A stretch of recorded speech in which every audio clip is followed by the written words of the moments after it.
हल्लेखोरांना 1 कोटी रुपये मागितले FIR मध्ये उल्लेख करण्यात येतोय। सैफ अली खानच्या घरातील नस स्टेटमेंट घेण्यात आलेले आहे। लीमा हिचा जबाब जेव्हा घेण्यात आला त्यावेळी या जबाबात ही बाब आता समोर येताना दिसतीये।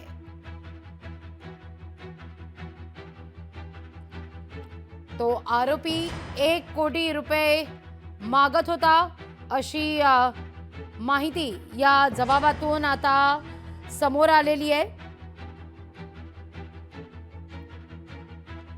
इलियामा फिलिप हिनं त्या FIR मध्ये काय म्हटलेलं आहे ते आपण पाहतोय। सैफच्या घरातील स्टाफ नर्स इलियामाचा जबाब काय ते आता आपण पाहूया। काही ठळक मुद्दे याच्यातले। 15 जानेवारीला पहाटे 2 वाजण्याच्या दरम्यान आवाज झाल्यानं जाग आली। रूम मधील बाथरूमचा दरवाजा उघडा दिसला। बाथरूमची लाईट सुरू होती। ठळक मुद्दे आपण पाहतोय या FIR मधले। बाथरूमच्या दरवाजावर कॅप घातलेल्या इस्माची मला शॅडो दिसली असं इलियामाचं म्हणणं आहे। बाथरूम मधून तो इसम बाहेर आला। तो जहांगीरच्या बेड जवळ जात होता। ते पाहून मी पण जहांगीर जवळ गेले। त्यानं तोंडावर बोट ठेवून मला शांत राहण्यास सांगितलं। नो आवाज असं तो हिंदीत बोलला।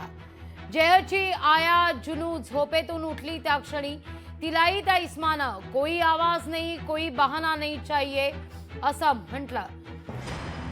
त्यावेळी जहांगीरला उचलायला गेली असता तो माझ्यावर धावून आला। त्याच्या डाव्या हातात लाकडासारखं आणि उजव्या हातात हेक्सा ब्लेड सारखं काहीतरी होतं असं इलियामा हिनं जबाबात म्हटलंय। झालेल्या झटापटीत त्यानं माझ्यावर हेक्सा ब्लेडनं हल्ला करण्याचा प्रयत्न केला। या हल्ल्यात माझ्या दोनही हाताच्या करंगळ्या आणि मधल्या बोटाला जखम झालीये। मी त्याला विचारत होते आपको क्या चाहिए तेव्हा तो बोला पैसा चाहिए। मी विचारलं कितना चाहिए तेव्हा तो इंग्रजीतून बोलला 1 करोड। संधी साधून जुनू ओरडत रूम बाहेर गेली। तिचा आवाज ऐकून सैफ सर आणि करीना मॅडम धावत रूम मध्ये आले असं इलियामा म्हणताय। त्याला सैफ सरांनी कौन है क्या चाहिए असं विचारलं। त्यानं त्यावेळी लाकडासारखी वस्तू आणि हेक्सा ब्लेडनं सैफ सरांवर हल्ला केला। गीता मध्ये आली तेव्हा तिच्याही अंगावर हल्ला करण्याचा किंबहुना तिच्याशीही त्यानं झटापट केली आणि हल्ला केला। सैफ सरांनी स्वतःची सुटका करून घेतली आणि आम्ही सर्व रूम मधून बाहेर पडून वरच्या माळ्यावर गेलो। आमचा आवाज ऐकून इतर स्टाफ तिथं आला। या सर्व गडबडीत तो इसम पळून गेला। त्या इसमानं काळ्या रंगाची पॅन्ट, गडद रंगाचा शर्ट आणि डोक्यावर कॅप घातली होती असं इलियामाचं जबाबात स्पष्टीकरण आहे। तर तिथं सैफ अली खानवर हल्ला केलेला आरोपी सीसीटीव्हीत सुद्धा कैद झालाय। इमारतीच्या पायऱ्यांवरून जात असताना हल्लेखोर सीसीटीव्हीत कैद झाला। यावरून आता पोलिसांना तपास करण्यास आणखीन सोपं होणार आहे।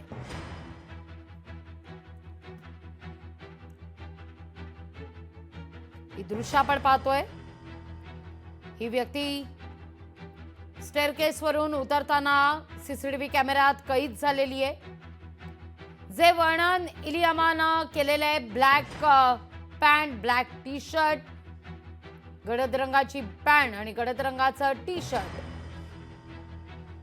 जे इलियामा हिनं जबाबात म्हटलेलं आहे तेच परिधान केलेली ही व्यक्ती, हा आरोपी आपण या क्षणी पाहतोय। सीसीटीव्ही फुटेज हे आता समोर आलेलं आहे।